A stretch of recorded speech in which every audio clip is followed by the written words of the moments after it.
During the war Teddy fought so hard to be a part of, Teddy would faithfully write his wife and son, Clark, every week so they would know he was all right.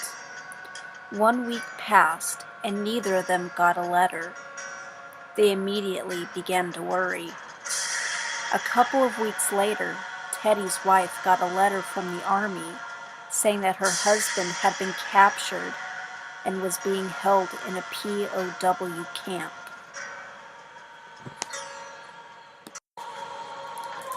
That news was enough to send Mrs. Duchappe over the edge.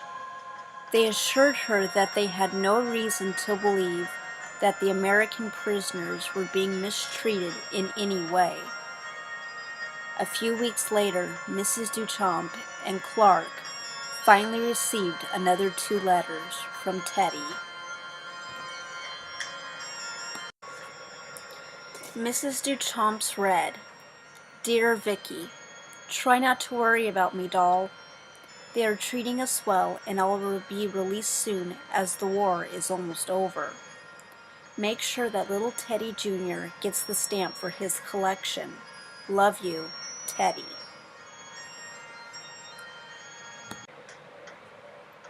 Clark's read, "Dear Clark, Daddy's been captured, but please don't worry about dear old Dad. I'll be home before you know it. Make sure your little brother gets the stamp for his collection. Gotta be the man of the house while I'm gone. Love you, Daddy." Mrs. Duchamp and her son were overjoyed to hear the news, but at the same time were confused because neither of them knew who little Teddy Jr. was. Mrs. Duchamp only knew that when Teddy got back from war, he wanted another kid. Maybe name the baby, if it was a boy, Teddy Jr.